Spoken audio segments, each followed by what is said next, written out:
حضرت حسن بصری کہتے ہیں کہ میں ایک بادشاہ سے مجھے کوئی کام تھا، میں ملنے گیا تو مجھے پتہ چلا کہ بادشاہ سال میں ایک دفعہ اپنے گاؤں جاتا ہے۔ میں اس کے پیچھے اس کے گاؤں چلا گیا تو وہاں ایک قبر تھی۔ بادشاہ نے سب سے پہلے پڑھے لکھے لوگ لا کے قبر کے قریب کھڑے کیے، تو میں نے پوچھا یہ کیا ہو رہا ہے؟ کہنے لگے ذرا دیکھو، یہ بادشاہ کا ایک ہی بیٹا تھا، ایک ہی اکلوتا اس کی قبر ہے۔ پڑھے لکھے لوگ پہلے کھڑا کیے، پھر اس کے بعد اس نے ڈاکٹر، حکیم، طبیب کھڑے کیے، پھر اس کے بعد اس نے فوجی، سپہ سالار، نیزہ باز، گھوڑ سوار کھڑے کیے۔ یہ کیا ہو رہا ہے؟ تو کہتے ہیں مجھے بتایا گیا اس کا ایک ہی بیٹا تھا، بیمار ہو گیا، پھر فوت ہو گیا۔ بادشاہ سال کے بعد یہاں آ کے کہتا ہے پتر یہ سارے پڑھے لکھے لوگ میں نے تیری قبر پہ کھڑے کیے ہیں ملک کے، اگر علم لڑا کے تجھے بچایا جا سکتا تو شاید میں مرنے نہ دیتا۔ پھر یہ حکیم، طبیب، یہ سارے کھڑے ہیں اور بادشاہ کہتا ہے بیٹا اگر یہ ساری ان کی دانائی دے کے تجھے بچایا جا سکتا تو شاید میں تجھے مرنے نہ دیتا۔ پھر بادشاہ سپہ سالاروں کو، گھوڑ سواروں کو، تیر اندازوں کو کھڑا کر کے کہتا ہے پتر اگر طاقتیں لڑا کے بھی موت روکی جا سکتی معاذ اللہ تو شاید میں روک لیتا۔ پھر وہ آخر میں اپنے سر سے تاج اتار کے قبر کے پیروں والی سائیڈ پہ رکھ کے رو پڑا، کہنے لگا پتر اگر حکومت دے کے، تخت دے کے بھی تجھے بچایا جا سکتا تو میں فقیر بن کے زندگی گزار لیتا پر تجھے بچا لیتا، لیکن کل نفس ذائقۃ الموت۔ ہم نہ بھول گئے اصل مقصود کیا ہے، کیوں آئے ہیں۔ ہمارا طرز زندگی، اٹھنا بیٹھنا چند ذاتی معاملات کے لیے، چند ذاتی۔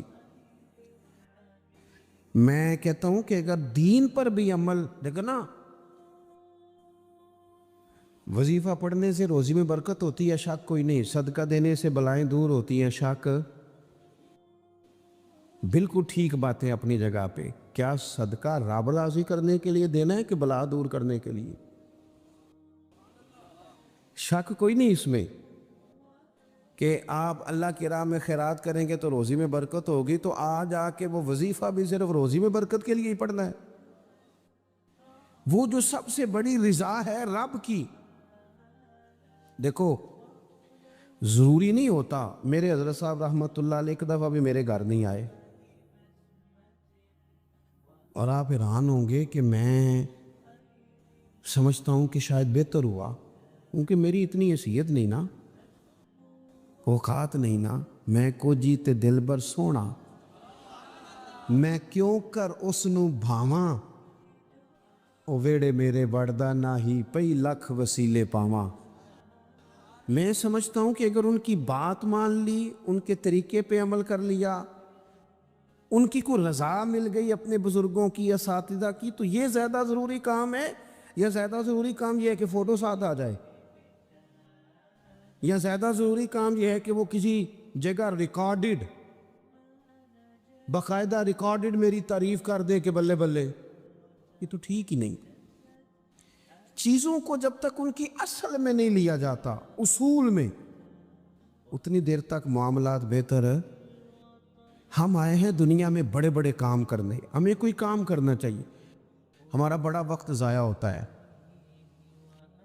کوئی مقصد نہیں ہمارا فضول خوش گپیوں کا، لیکن مار رہے ہیں گپے، کوئی مقصود نہیں، پھٹے ہوئے بیٹھے ہیں، چوک پہ بیٹھے ہیں۔ ایک ڈھیر سارا طبقہ ہے جو کہتا ہے میں بور ہو رہا ہوں،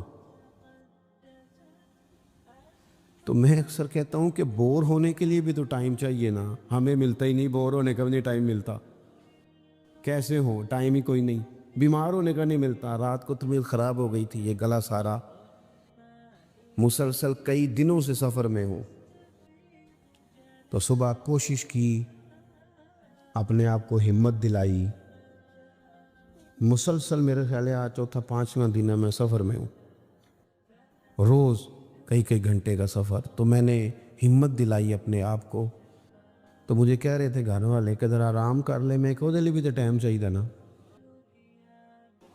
بھائی کام تو وہ والا کریں گے جس کے لیے تو ٹائم پڑا ہے ہمارے پاس ضائع کرنے کو، ادھر ضائع کرو، ادھر ضائع کرو، وہاں ضائع کرو، میں بور ہو رہا ہوں، بھائی بور ہونے کو بھی تو ٹائم چاہیے۔ سنو، میرے نبی پاک علیہ السلام نے فرمایا جب صبح دن چڑھتا ہے نہ سورج نکلتا ہے۔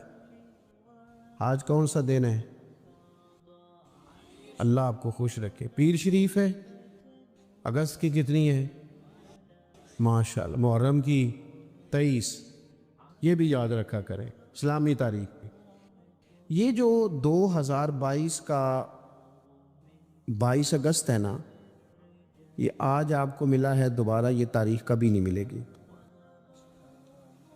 نبی پاک صلی اللہ علیہ وسلم فرماتے ہیں جب دن چڑھتا ہے تو وہ دن اعلان کرتا ہے کہ اگر کوئی کام کرنا ہے تو کر لو، میں آج آیا ہوں، آج کے بعد نہیں آؤں گا۔ یہ 23 محرم جو اس سال کا ہے یہ دوبارہ کبھی نہیں ملے گا۔ جس نے آج 23 محرم کو ایک سپارہ قرآن پاک کا نہیں نہ پڑھا، یہ دن خالی چلا گیا۔ جس نے آج ایک تسبیح بھی درود شریف نہیں پڑھی، یہ دن ضائع ہو گیا۔ جس نے آج کسی غریب کی مدد نہیں کی، کوئی درود پاک نہیں پڑھا، اس کا دن ضائع ہو گیا۔ ہمارے لمحے اللہ فرماتے ہیں اقترب للناس حسابهم وهم فی غفلۃ معرضون، لوگوں کے حساب کا وقت قریب آ گیا ہے، ابھی بھی غافل ہو کے پھر رہے ہیں۔ اب تو حساب دینے کا وقت آ گیا، ہڈیاں کھڑکن، گوڈے کمبن، اڑ گیا لک تیرا، اجے بھی گناہ تو باز نہ آوے، او واہ واہ مرد دلیرا، اجے بھی گناہ تو باز نہ آوے۔ اب تو بات آگے نکل گئی۔ دوستو، مصروف اوقات اور مصروفیت اللہ کے ساتھ، اپنے آپ کو تنہا کرو رسول اللہ کی بارگاہ میں، کچھ وقت مصلی کو، کچھ عبادت کو، کچھ خیر خائی کو، کچھ کوئی خیر کا کام جو ہم سے ہو سکے۔ نبی پاک صلی اللہ علیہ وسلم نے تو یہاں تک بشارت سنائی، فرمایا جس بندے نے گلی سے روڑا اٹھا دیا تھا نا کہ لوگوں کو تکلیف نہ ہو، چلو کچھ کیا تو تھا نا، جس نے روڑا اٹھا دیا تھا رب نے اس کی بھی بخشی فرما دی۔ اگر کوئی کام میں عرض کروں جو کام ہم کرتے ہیں نا اسے ذرا صحیح کر کے کرنا شروع کر دے، صحیح کر کے۔ میں ایک آفس میں تھا، دفتر میں کسی کام کے لیے گیا تھا، تو میں نے اپنے وہ ڈاکومنٹ سارے متعلقہ آدمی کو دیے۔ وہ مجھ سے کہنے لگے کہ ایک فلاں کاغذ آپ کا کم ہے، آپ کو دوبارہ جانا پڑے گا اور اپنے علاقے کی جو آپ کی یونین کونسل ہے وہاں سے فلاں کاغذ آپ بنوائیں گے، پھر آپ کا کام ہو جائے گا۔ تو میں نے کہا ٹھیک ہے، تھوڑی سی بات چیت ہوئی تو مجھے وہ پہچان گئے، کہنے لگے اوہو آپ تو فلانے صاحب ہیں۔ میں نے کہا جو نام آپ نے لیا ہے یہی میری دادی نے میرا نام رکھا تھا، صحیح پہنچ گئے آپ۔ وہ کہنے لگا اچھا آپ ہیں، آپ بیٹھ جائیں۔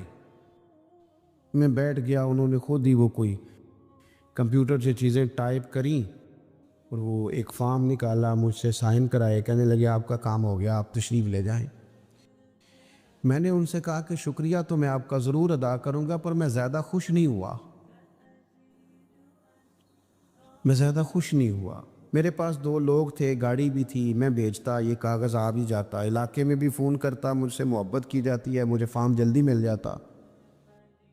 اس کا مطلب ہے آپ سیٹ پر بیٹھ کے بڑے کام کر سکتے ہیں پر لوگوں کے کرتے نہیں، آپ پھیرے لگواتے ہیں، یہ لے آؤ وہ لے آؤ۔ آپ جہاں بیٹھے ہیں بڑے مسئلے اگر آپ اپنی پہنچ سے کوئی حل کر سکتے ہیں۔ اور پھر میں نے کہا اگر آپ پسند کریں تو میں آپ کو حضور کا ایک فرمان، اگر آپ سمجھنا چاہیں تو غور کرنا چاہیں تو ایک فرمان عرض کروں۔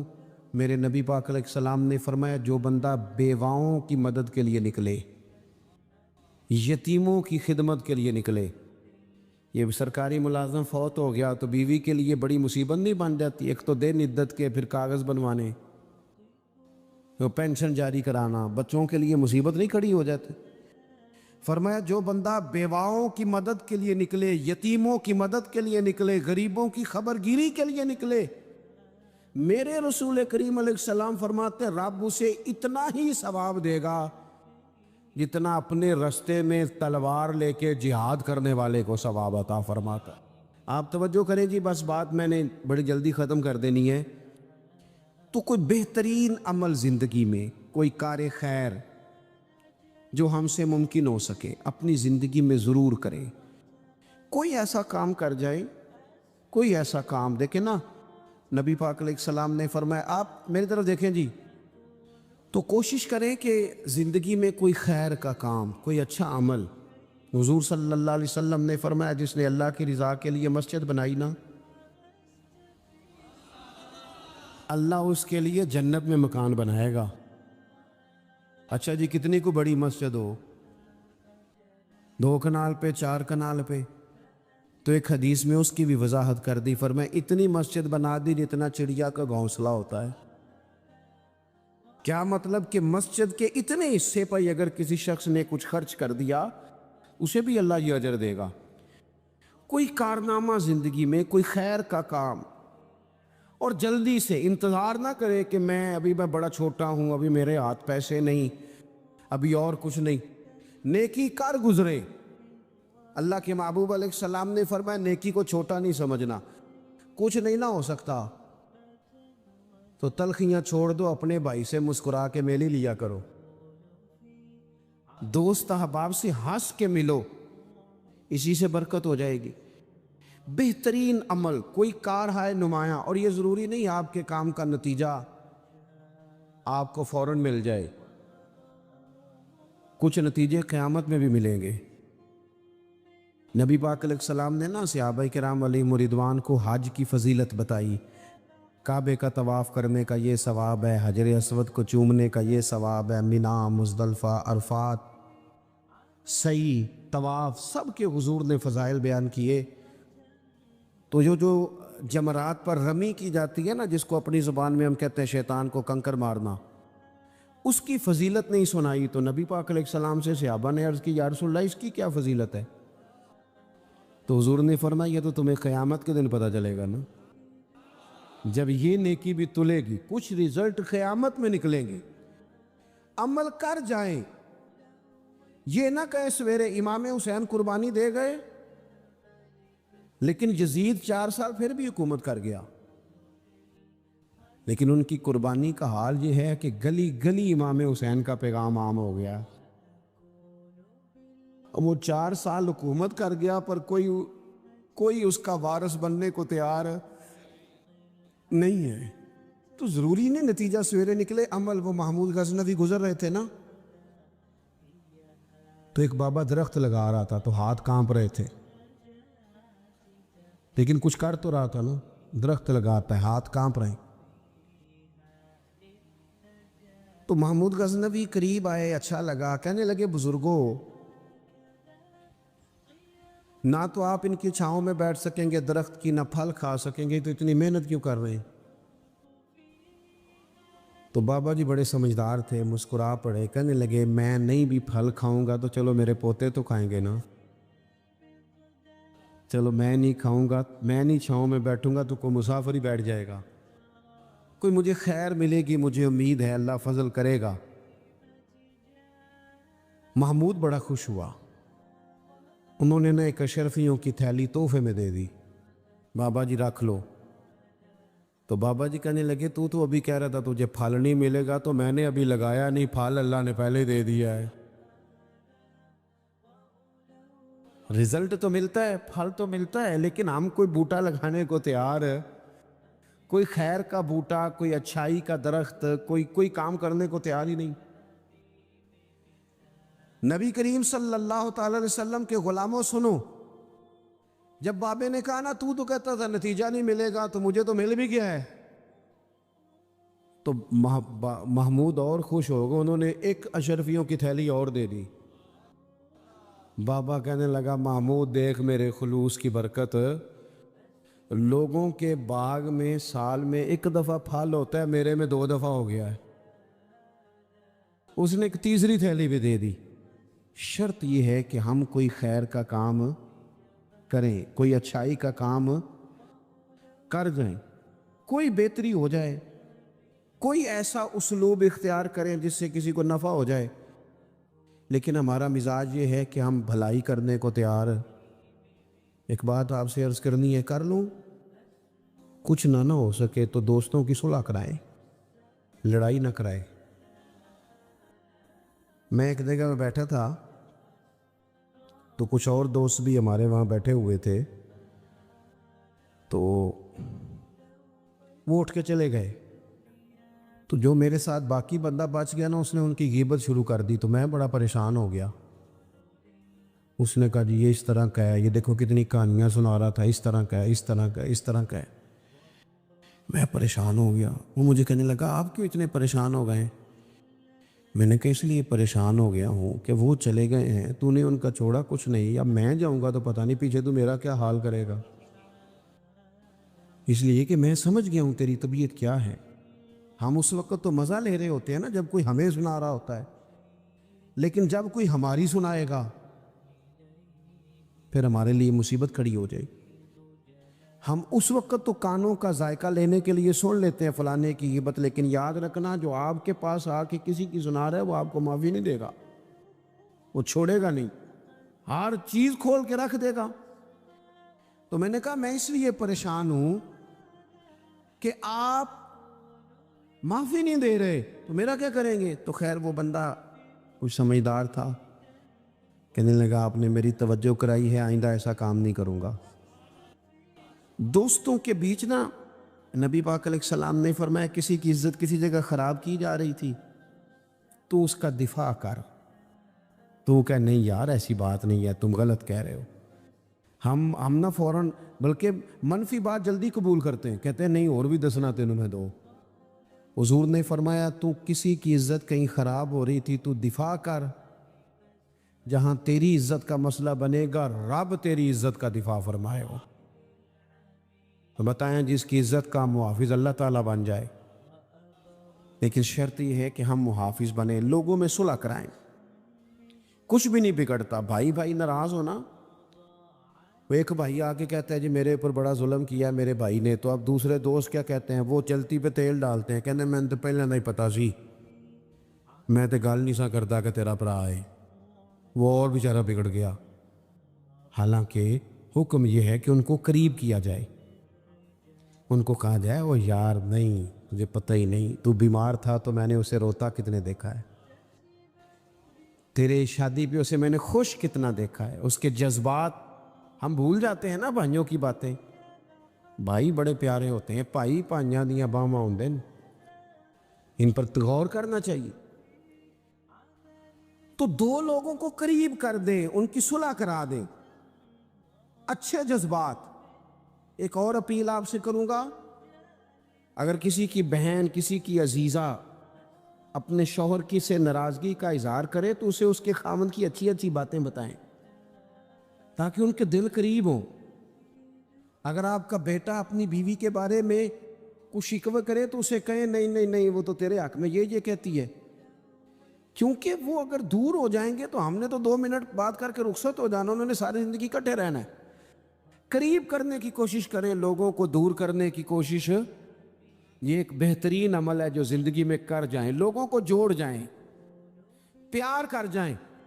میرے نبی پاک صلی اللہ تعالی علیہ وسلم نے فرمایا ہے جو 2 لوگوں کی صلح کرا دے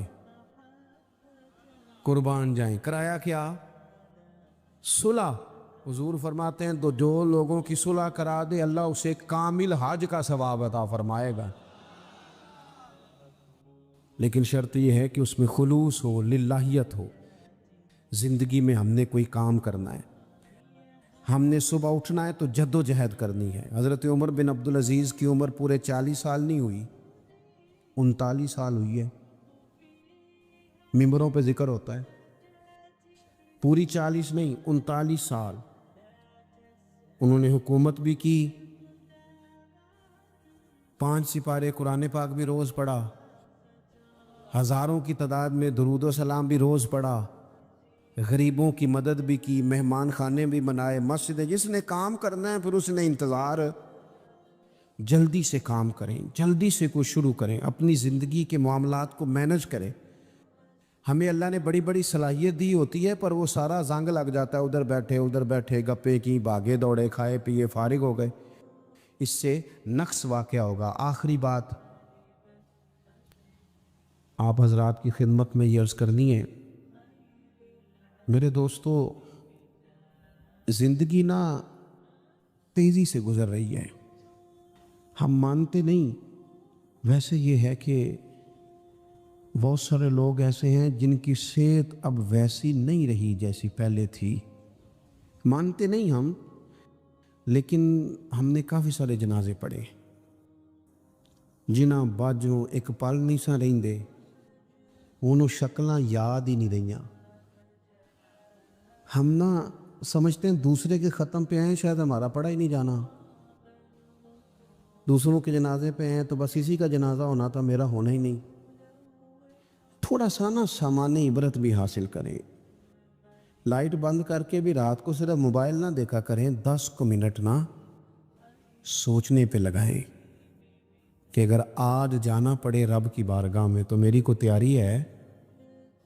تھوڑا سا اپنے اوپر غور کریں۔ میں آپ سے عرض کروں، ایک ٹائم پہ بندہ بالکل اکیلا رہ جاتا ہے، بالکل۔ میں نے دیکھا ہے کہ بزرگ اگر بیمار ہو گئے تو بچے ایک دوسرے سے مشورہ کرتے ہیں کہ آج تو رہنا ہے تو کل پھر میں ہسپتال رہاں گا۔ ٹائم کوئی نہیں ہے لوگوں کے پاس، وقت کوئی نہیں۔ میں جنازوں پہ جاتا ہوں، میں دیکھتا ہوں کہ لوگ کہتے ہیں دیر نہ کرو جی، مہمان دور دور سے آئے ہوئے ہیں، روٹی کھا کے واپس جانا ہے، نہیں یہ پوچھتا کوئی بھی۔ ختم ہو آؤ پئیاں دس دیاں جے قبراں جنہاں تے پھل پئے، ادھروں کوئی بھی نہیں آمدہ، ادھروں تے لکھاں گئے۔ کوئی بڑے بڑے نامی گرامی لوگ تھے، ہم سے زیادہ اشتہار چھپتے تھے، بڑے رولے تھے، کدھر ہیں وہ آج؟ ختم ہو گئی بات۔ تھوڑا سا نا جانے کی تیاری بھی، وہ کچھ پیسے نہیں سیڑتے سیانے کے اندر آپ چھڑنے چاہیے نے، مشکل آ جاتے کام آؤندے نے، اس طرح کچھ نیکیاں بھی سائیڈ پہ رکھیں، کسی کو پتہ نہ چلے، تاکہ قبر میں حشر میں کام آ جائے۔ کچھ چیزیں سائیڈ پہ، مہربانی کرو، اتنا زیادہ دوسروں کے لیے جینا، ہر وقت دوسروں کی بات کرنا، اپنے آپ کو ٹائم دو۔ حضرت عمر فرمایا کرتے تھے اپنا حساب کر، اس سے پہلے کہ اللہ تیرا حساب کرے، تو اپنا حساب کر، کچھ ڈیوٹی کریں، کوئی تھوڑا تھوڑا کام کرے۔ دیکھو نا یار، آبادی ختم ہوئی تو ایک بے آباد سی جگہ آئی، اور پھر تھوڑا سا آگے بڑھے تو ایک کچا سا گھر آیا۔ حضرت شیخ نے دروازہ جو کھولا تو سامنے پلنگ پر ایک فالج زدہ معذور مریض پڑا ہے۔ شیخ دوڑ کر کے گئے، پہلے اس کو سیدھا کیا، پھر پیالے میں پانی لے کے اس کا منہ دھویا، اور پھر وہ کباب توڑ کے لقمہ بنا کر کے اس کے منہ میں ڈالا، اور پہلا لقمہ ڈالتے کہنے لگے معاف کر دینا، جمعے کو مجھے آتے ہوئے دیر ہو جاتی ہے، ابھی تو میں نے سنتیں بھی پڑھنی، ابھی تو میرے نوافل باقی ہیں، لیکن آپ کی بھوک تیز نہ ہو جائے میں دوڑ آیا۔ شخص کہتا ہے باہر کھڑا تھا، یوں لگ رہا تھا کہ جیسے میری ٹانگیں میرے وجود کا بوجھ نہیں اٹھا رہی، کانپ رہا ہوں، میں کیا سمجھتا تھا، یہ کیا نکل آیا؟ جس کو میں نے اتنی بری چیز سمجھا تھا، شیخ کا اتنا بڑا کارنامہ نکل آیا۔ حضرت اس کو کھانا دے رہے تھے تو وہ معذور رو پڑا، کہنے لگا بشر آپ کب تک آئیں گے؟ 14 سال بیت گئے، میری ڈیوٹی اٹھائے ہوئے میرے تو اپنے بھی مجھے چھوڑ گئے۔ حضرت بشر نے ان کے آنسو پونچھ کر کے فرمایا آپ کا کیا خیال ہے، یہ جو میری معاشرے میں عزت ہے یہ میری کثرت عبادت سے ہے؟ یہ تو میں آپ کی خدمت کرتا ہوں تو اللہ نے مخلوق کے دلوں میں میری محبت پیدا فرما دی۔ او میرے بھائیوں، اچھا گمان، اچھی سوچیں، اچھے رویے، اچھی رائے اور اچھا مشورہ، اس کو اپنی زندگی میں اپنائیے۔ آپ کو پتہ ہے ہمارے علماء نے لکھا ہے کہ یہ جو کہا 10 گنا اجر ملے گا نیکی پہ، اور پھر بات کتاب و سنت میں بڑھتے بڑھتے 700 گنا تک بھی گئی، تو یہ 10 ملے گا کہ 20 گنا ملے گا کہ 700 گنا ملے گا؟ تو فرماتے ہیں جتنا گمان اچھا ہوگا، جتنی نیت اچھی ہوگی، جتنا ارادہ عمدہ ہوگا، اتنا اللہ اجر بھی زیادہ عطا فرما دے۔ لیکن شرط یہ ہے کہ ہم برے گمان سے بچیں، برے ذہن سے بچیں، بری سوچوں سے بچیں۔ یہ ہماری طبیعت کو بھی اچھا رکھیں گی، ہمیں لوگوں سے پیار بھی ہو جائے گا، نفرتیں بھی ہمارے دلوں سے نکلیں گی، ہماری رائے بھی اچھی ہوگی، اور سب سے بڑی بات یہ ہے کہ سوسائٹی میں پیار پھیلے گا، معاشرے میں محبت بڑھے گی، ہم ایک دوسرے کے قریب آئیں گے۔ لیکن اگر ہم اپنی سوچوں اور گمان کو اس طرح کا صاف ستھرا نہیں کریں گے، پھر ظاہر ہے کہ ہمیں بڑے بڑے اچھے، بڑے بڑے خوبصورت، بڑے بڑے علماء، بڑے بڑے فقہا، ان میں بھی معاذ اللہ لوگوں کو خیر نظر نہیں آتی۔ پھر ماحول ایک ایسی طرف چلا جائے گا جس میں بہرحال تکلیف اور گھٹن پیدا ہوگی۔ تو رمضان المبارک میں انسان کا دل بڑا ہلکا پھلکا ہو جاتا ہے، اللہ تبارک و تعالیٰ اس کو بڑا باطنی سرور اور کیف عطا کرتا ہے، اس کی کیفیات بڑی خوبصورت ہوتی ہیں۔ تو جہاں تقوی کا اور بہت سارا نور ہم حاصل کر رہے ہوتے ہیں، وہاں اس چیز کو بھی اپنانے کی کوشش کریں۔ یعنی آخر تک آپ جانتے ہیں اور بڑی گہرائی سے جانتے ہیں۔ تو میں نے ان سے کہا، چونکہ محبت کا تعلق تھا، میں نے کہا اگر آپ ناراض نہ ہوں تو آپ نے اتنا تبصرہ کیا ہے ان پر، تو میں چھوٹا سا آپ پر نہ تبصرہ کر دوں؟ تو وہ کہنے لگے کر دیں۔ تو میں نے کہا ویسے کافی عرصے سے میرا آپ سے تعلق ہے، اگر وہ معروف ہیں تو دل آپ کا بھی بہت کرتا ہے معروف ہونے کو، اور اگر وہ واقعی اسی طرح ہوئے ہوتے نا جو آپ بتا رہے ہیں، تو پیچھے آپ نے بھی نہیں رہنا تھا، کیونکہ آپ کو سارا ہی پتہ ہے وہ کیسے ہوئے، پھر ہو آپ نے بھی جانا تھا۔ یہ سارے طریقے آپ کو آتے ہیں، جو آپ تبصرہ کر رہے ہیں نا، جو آپ گہرائی بیان کر رہے ہیں، اور ہر نقطے پر آپ رائے رکھتے ہیں، تو آپ نے بھی مشہور ہو جانا تھا، معروف ہو جانا تھا، بات بڑی دور نکل جانی تھی۔ تو کہنے لگے پھر آپ کا کیا خیال ہے؟ تو میں نے کہا میرا خیال یہ ہے کہ وہ کسی درویش نے لکھا ہے کہ غبارے بیچنے والا دروازے پہ آ گیا، ایک چھوٹا سا بچہ باہر نکلا، اسے نہیں پتا تھا کہ غبارے میں ہوا اور گیس بھری ہوئی ہے، تو اس نے 1 روپے کا غبارہ خریدا، تو غبارہ ہوا میں اڑ گیا۔ تو بچے کے لیے بڑی انوکھی بات تھی، وہ بڑا حیران اور خوش ہوا، تو کہنے لگا چچا یہ کالا غبارہ اڑ گیا، نیلا بھی اڑتا ہے؟ اس نے کہا بیٹا 1 روپیہ دو اڑ جائے گا۔ اس نے روپیہ دیا، اس نے دھاگا توڑا، غبارہ اڑ گیا۔ اس نے کہا تو یہ ہرے والا بھی اڑتا ہے؟ اس نے کہا ہاں اڑتا ہے۔ تو وہ فقیر کہتے ہیں میں دور کھڑا دیکھ رہا تھا، جب وہ بچہ کافی سارے روپے خرچ کر چکا تو میں قریب گیا اور میں نے جا کے کہا بیٹا تو گمان ٹھیک کر، نہ ہرا اڑتا ہے، نہ نیلا اڑتا ہے، نہ پیلا اڑتا ہے، بس جس کے اندر کوئی چیز ہوتی ہے وہ اڑتا ہے۔ اگر کوئی اندر چیز ہوگی تو پھر اڑ جائے گا، ورنہ اس غبارے کے اندر جو چیز ہے وہ نکال دی جائے تو یہ اڑ سکتا نہیں ہے۔ تو گمان درست رکھنے کی ضرورت ہے، کوئی صلاحیت پیدا کرنے کی ضرورت ہے۔ یہ گھر بیٹھ کر کے تبصرے کرنا اور بدگمانیاں کرنا اور اپنے لہجے کو بے وضو کرنا، یہ درست نہیں ہے۔ اگر آپ کے اندر کوئی صلاحیت ہے، کوئی خوبی ہے، تو اللہ تعالیٰ بڑا کریم ہے، وہ فضل فرمانے والا ہے، لیکن بدگمانی نہیں، بری سوچ نہیں، برے خیالات نہیں، برے تصورات نہیں۔ آپ کسی کے حال کو اچھے حال پر معمول کر سکتے ہیں تو ضرور کریں، کسی بات کی کوئی اچھی تعبیر بیان کی جا سکتی ہے تو ضرور کریں۔ ہمارے ارد گرد بدگمانیوں کا دور دورہ ہے، بری سوچیں ہیں، لوگوں کے بارے میں ہم کمزور ہو گئے، اچھی بھلی خیر کرنے والے بھی ہمیں خیر کرنے والے محسوس نہیں ہوتے، بہت سارے بھلائی کے کام کرنے والے بھی ہمیں بھلائی کے کام کرتے ہوئے محسوس نہیں ہوتے۔ بہت سارے لوگ جن کی ظاہری کیفیت یہ ہے کہ وہ سنت اور شریعت کے پابند ہیں، ان کے بارے میں بھی ہم دھوکہ دہی کا فتویٰ دیتے ہوئے ذرا احساس پیدا نہیں کرتے۔ اچھی سوچیں، اچھے گمان، اچھے خیالات، خوبصورت تصورات. اللہ نے بڑی حسین دنیا بنائی ہے. اس زمانے میں بڑے خوبصورت رنگ بھرے ہیں کریم رب نے. اس کی قدرت کے جگہ جگہ کرشمے ہیں. اس نے بڑے خوبصورت انسان بنائے ہیں، بڑے پاکیزہ لوگ. مرتب فرمائے تو اللہ کی مخلوق میں سے حسن کو تلاش کرنا، اس کی کائنات میں سے خوبصورتیوں کو ڈھونڈنا، گمان بڑے اعلیٰ رکھنا. کیا خوبصورت جملے ہیں مسلم شریف میں. حضور فرماتے ہیں اچھا سوچنا بھی اچھی عبادت ہے. اچھا